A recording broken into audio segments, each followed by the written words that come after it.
What's up, you guys? Today I'm back and I am in a third location. I think up until this point, I've only ever been in my college basement bedroom apartment. I don't even know, or in the front office of my parents' house. And now we are in the guest bedroom of my parents' house, or one of the, and there's just all this random childhood memorabilia in here, and one of those is this giant poster of me playing football when I was 9 years old. 9? Yeah, maybe 9 or 10. Anyway, this video obviously isn't about that. This video is going to be about this book right here. You may have heard about it. Dune by Frank Herbert. My experience with Dune, I had never seen the first one.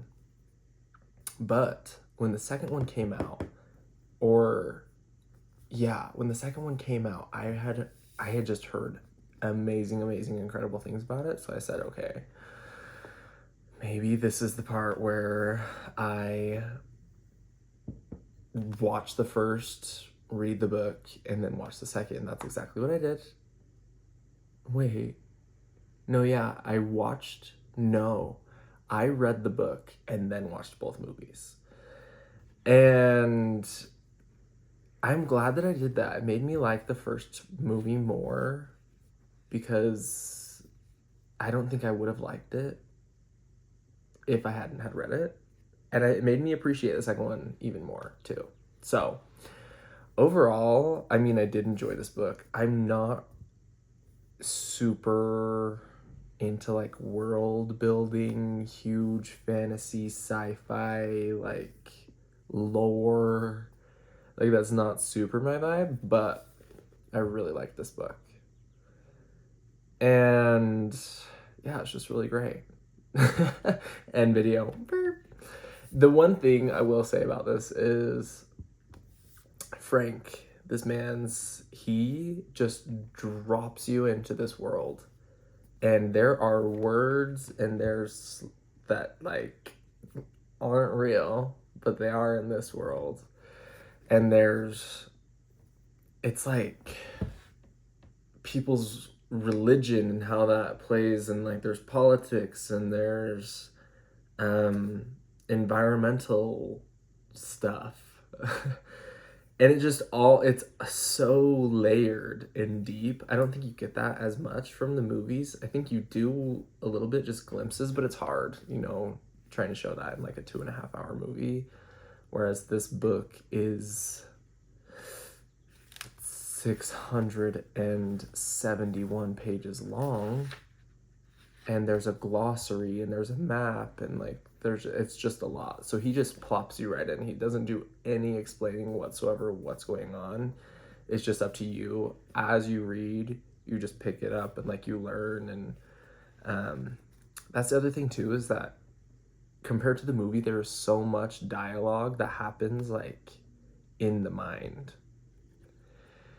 And yeah, basically, I'll just briefly tell the story of Dune, but I know many of you have probably already seen the movies, so tell me if this is wrong. And then I'll read a couple excerpts and then I'll just be done. But I did like this book.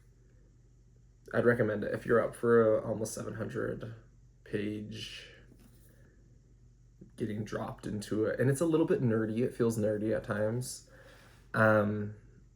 I can see, and I also didn't know before I before I read this, that this had been published in like the 60s. 1965. I had no idea. And I guess Star Wars draws a lot of inspiration from that. And so it feels like you get the vibe. You know what I mean? Like there's other worlds, there's intergalactic, I guess that means other worlds, but like, yeah, it's similar to that. And each world has its own like biome, sphere. And yeah, I think I'm doing a poor job at explaining Dune because I'm not, I wouldn't classify myself as a nerd, but maybe I am. I have a literally YouTube channel about books. Um, so let me, just a super brief story of Dune. There is this family, okay, the Arrakis family.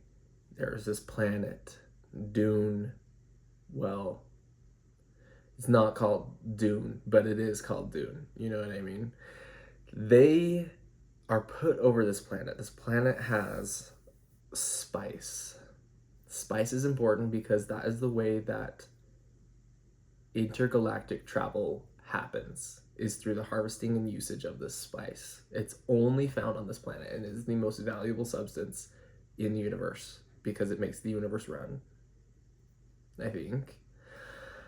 I don't know the backstory behind that. I'm sure there is one because there is explanations for everything in this universe. There was this other family. Wait, did I say that Paul's last name was Arrakis? Atreides. I messed that up. And then there's another family, the Harkonnen, the House of Harkonnen, okay? And if you're controlling the most valuable substance in all of the universe, obviously there's going to be some opposition. And there's vying for power, and like whoever controls the spice has the power. And so there's a scuffle that happens between the Harkonnens and the Atreides family. I won't say what happened, just on the off chance that you're the one person out of 1 billion people who doesn't know the story yet. And then it follows Paul, who is the son of this Atreides family. And it's just super interesting. He has to take this planet back from the Harkonnens, and there are local people that live there, and their religion plays into it because they believe that there's going to be somebody, a messiah, who's going to turn this planet into a paradise. You know, there's no water. I'll read you some quotes. I feel like that's another theme that's more, if that's possible, more emphasized in the book than it is the movie. And obviously in the movie you can see that there's no water anywhere and it's just like dunes, but they talk about it a lot. It's just like, in the universe, the most sought after substance is spice, but on the planet where all the spice is found, the most valuable thing is water. So interesting. But then there's like this behind the scenes group of people called the Bene Gesserit, who are like witches who have been like carefully, and they're like prophecies, and they've been carefully watching over the bloodlines of many houses to ensure that, like, people think that they're in power, but it's really the Bene Gesserit behind them who are in power. You know what I mean? Like, they're just, they pull the strings. They know exactly how to get the power. So, and I still don't know how it plays all the way out. I think there's 26 books in the series in total or something like that. And I just don't think that I'll read all 26. I can't have 26 Dune books on my bookshelf. Or maybe I could, but I don't think I will. And so it's just very interesting. You just get a little taste at the beginning of the story. So, the story that's 26 books long, I guess. Anyway, let me read you just a couple excerpts here, starting from the beginning. I can't even remember what I marked, but we're gonna find out together. Oh, and so this is set in the future. This is set in, oh gosh, I wish I could remember the year. Like maybe 20,000 years in the future or something like that. Like just super uber crazy. Yeah, I can't remember. I know it says it in here many times, and I apologize for not having that marked.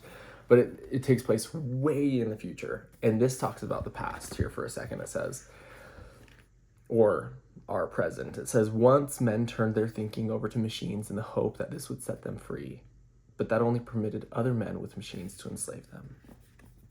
And so in the movie and in the book, too, there's no Like, it's not very as technologically advanced, except for, I guess, the space travel. And other ways of, like, harvesting water. But it's, like, not as techy as you would think. This other quote says, "You'll see the pressures of thirst all around you." It's just a survival instinct.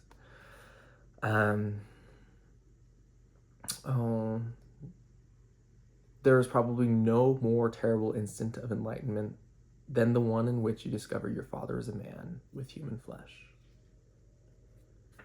That's what Paul says about his dad. Boop, boop, boop, boop, boop, boop. You are aware of water at all times. Oh, and I haven't even talked about the worms. So the worms are the things that create. So, and I don't know how or why. I don't know. There are worms on this planet, and they leave behind the spice. So if there are no worms, there is no spice. And I guess water is deadly to the worms. So that's that. This one just says, greatness is a transitory experience. Fast forward a little bit in the book. And Paul's mom is Bene Gesserit. She's one of these witch ladies. And still, when you finish the end of this book, it's like, whose side is she on? I still don't know. And I think that's why that makes it so compelling. Because she obviously wants the best for her son, but then she also has her own kind of selfish interests being a part of this Bene Gesserit clan. I don't know, because they're spread out through all of the houses. I am not going to pretend that I know all of, like, the lore of Dune. I just read the book, and this is what I'm picking up. But, yeah, Paul thinks to himself, he's like, I don't know if my mom is my enemy or not. And that is just so interesting. Paul says, he who can destroy a thing has the real control of it. We can destroy the spice. The test of a man isn't what you think he'll do, it's what he actually does. And so I think it's a really good story. Like, it's very interesting, and I can't believe that this is how many years old? Like 60 years old almost, and I hadn't even watched the first movie, and it's been out for years. Didn't even know this book existed, so I'm glad that I read it. I would recommend most people to read it. I think anybody could have a good time reading this book, learn something, experience some nerdy joy. I know I did. But yeah, those are my thoughts on Dune. I thought it was good. I read the second one too. We'll talk about that one here in a couple episodes, but I like the first one a lot. That's just what I'll say right now. Thanks for tuning in though. If you have any book suggestions, if you have any thoughts, please leave them in my comments. I love the chit chat. Anyway, this is called Carson Reads. It's called Carson. Well, this is Carson Reads. It's called Carson Reads because I'm Carson and I read. And I'll see you next time. Ciao.